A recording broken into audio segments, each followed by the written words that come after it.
12.2. A bulb connected to an electric cell.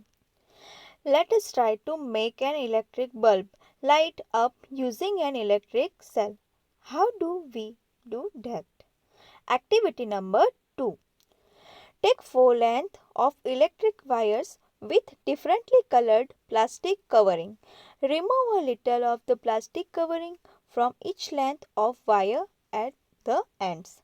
This would expose the metal wire at the ends of each length. Fix the exposed parts of 2 wires to the cell and the other 2 of the bulbs as shown in figure 12.3 and figure 12.4. Figure 12.3 अलग अलग colour के plastic cover किए हुए 4 electric wire लीजिए।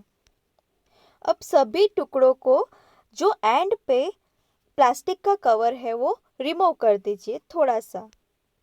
इस तरह दोनों and की तरफ जो मेटल वायर्स है वो एक्सपोज हो जाएगा। अब इन 4 वायर में से 2 वायर्स को सेल को इस फिगर में दिखाया गया है उस तरह सेल से जोड़ दीजिए और दूसरी 2 वायर को इस बल्ब पे दिखाया गया इस फिगर में इस तरह से जोड़ लीजिए। You can stick the wires to the bulb with the tape used by electricians. Use rubber band or tape to fix the wires to the cell.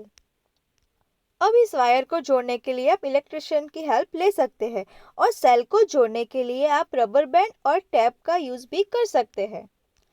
Now connect the wires fix to the bulbs with this attach to the cells in the different ways as have been shown in figure 12.5.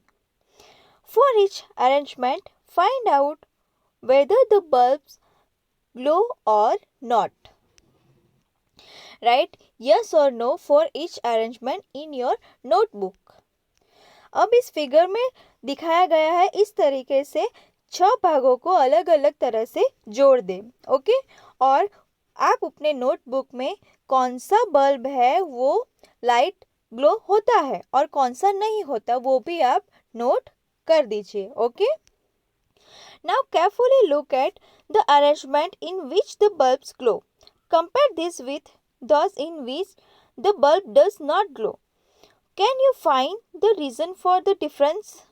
अब आप ध्यान से देखिए कि इस arrangement में कौन सा बल्ब है वो ग्लो होता है और कौन सा नहीं होता।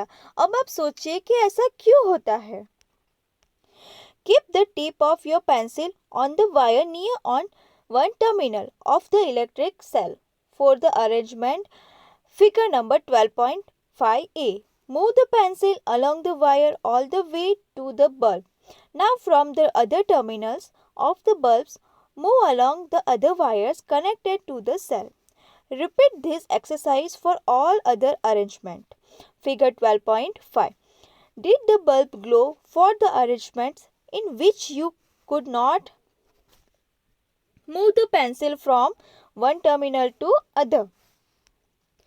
अब आप फिगर 12.5 में देख सकते हैं इन 6 टाइप्स के बर्फ। ओके अब आप एक काम कीजिए कि पेंसिल लीजिए और उसकी नोक को इस वायर के सीधी ओर से उस जोड़ा है उस तरह लेके जाइए। अगर आपके पेंसिल रुक जाती है तो उस टर्मिनल के बारे में आप सेल के बारे में सोचिए, बल्ब के बारे में कौन सा बल्ब है जो लाइट देता है और कौन सा है जो लाइट नहीं हो रही है उसमें। ओके अब आप 1 में देखिए यहाँ पे क्या है कि लाइट हो रही है। 2 में देखिए आपकी पेंसिल की नोक को उप्स यहाँ पे आपको रुक जाना पड़ता है। अब 3 में भी वैसे ही, 4 में सेम सिचुएशन, 5 में भी सेम सिचुएशन एंड लास्ट में आप देख सकते हैं कि किस तरह से ये लाइट हो रही है।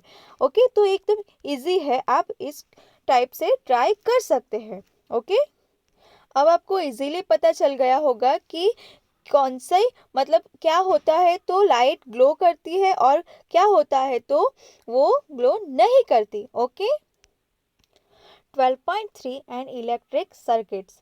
In activity number 2, you connected one terminal of the electric cell to the other terminal through wires passing to and from the electric bulb. Note that in the arrangement shown figure number 12.5e and f, the two terminals of the electric cells were connected to terminals of the bulbs. Such an arrangement is an example of the electric circuits. The electric circuits provides a complete path for electricity to pass, current to flow. Between the two terminals of the electric cell, the bulb glows only when current flow through the circuit. अब आप इस figure में देख सकते हैं ए और F में एक टर्मिनल को बल्ब से लेके दूसरे टर्मिनल से जोड़ा जाता है. ओके, तो आप इजीली आप देख सकते हैं कि इस टाइप के जो टर्मिनल जुड़े हुए होते हैं उसको हम इलेक्ट्रिक सर्किट्स बोलते हैं. ओके, और इसी टाइप की अरेंजमेंट होती है तो बल्ब वो ग्लो होता है. ओके, बल्ब तभी ग्लो करेगा जब सर्किट में करंट फ्लोस होगा. इन electric circuits the direction of current is taken to be from the positive to negative terminal of the electric cells as shown figure number 12.6. When the terminals of the bulb are connected with that of the electric cell by wires, the current passes through the filaments of the bulb. This makes bulbs glow. अब electric circuit में electric cell में अब direction of current कैसा होता है? Positive to negative terminal. जब bulb के terminals को सेल के टर्मिनल के साथ जोड़ा जाता है तब करंट पास होकर फिलामेंट से बल्ब तक जाता है और बाद में बल्ब ग्लो होता है. Sometimes an electric bulb does not glow even if it is connected to the cell. This may happen if the bulb has fused. Look at fused bulb carefully. Is the filaments inside it intact? कई बार electric bulb इसी तरह से मतलब connected होता है तो भी bulb में लाइट नहीं होती. तो इस टाइप में क्या होगा कि बल्ब है जो फ्यूज्ड होता है. ओके, और फ्यूज्ड बल्ब को हम केयरफुली देखेंगे तो हम अंदर इजीली देख सकते हैं कि क्या चेंजेस हुए हैं. एन इलेक्ट्रिक बल्ब में fused do many reasons. One reason for a bulb to fuse it a break in its filaments. A break in filaments of an electric bulb means a break in the path of the current between the terminals of the electric cells.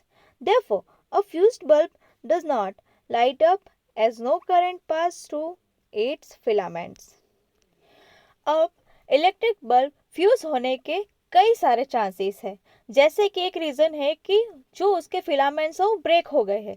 दूसरा reason ये भी हो सकता है कि जो terminals है जो फिलामेंट्स है वो ब्रेक हो गए इसीलिए इलेक्ट्रिक बल्ब में जो पथ है वो भी ब्रेक हो गया है. ओके, तो इस तरह कई सारे उसके रीज़न हो सकते हैं. Can you now explain why the bulb did not glow when you tried to do with the arrangement show figure number 12.5 B, C, D and E. Now we know how to make a bulb light up using an electric cell. Would you like to make a torch for yourself?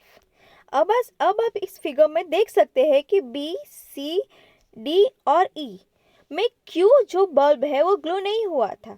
तो उनका पथ आप easily देख सकते हैं और आपको easily पता चल गया है. Activity number 3. Take a torch, bulb and piece of wires. Remove the plastic covering at the two ends of the wires as you did before. Wrap one end wire around the base of an electric bulb as shown figure number 12.7. The other end of the wire to the negative terminal of the electric cell with a rubber band. Now bring the tip of the base of the bulb, that is its other terminal in connect with the positive terminal of the cell. Does the bulb glow? Now move the bulbs away from the terminal of the electric cell. Does the bulb remain lighted? Is this not similar to what you do when you switch your torch on or off? अब आप एक तार का टुकड़ा लीजिए, wire, और उसके and के ऊपर से जो प्लास्टिक का वो आवरण होता है उसको आप हटा दीजिए। अब आपको फिगर 12.7 में बताया गया है इस तरह से एक जो एंड है उसको ये बल्ब के धातु के सिरे से जोड़िए और जो दूसरा सिरा है उसको आप उस इलेक्ट्रिक सेल से रबर बैंड की मदद से नेगेटिव टर्मिनल के साथ जोड़िए। अब आप बल्ब के टर्मिनल को सेल के पॉजिटिव टर्मिनल पे रखिए। क्या बल्ब ग्लो हो रहा है? अब आप बल्ब को सेल के टर्मिनल से हटाइए। क्या अभी भी बल्ब ग्लो हो रहा है? क्या ये हम टॉर्च ऑन ऑफ करते उस टाइप का नहीं है? Of course, Paheli has another arrangement of the cell and the bulb with the torch bulb glow in the following arrangement. पहेली के पास एक दूसरी अरेंजमेंट है। इस अरेंजमेंट से क्या बल्ब जलेगा, ग्लो होगा या नहीं, ये हमको ये ट्राई करके देखना है। Okay, thank you.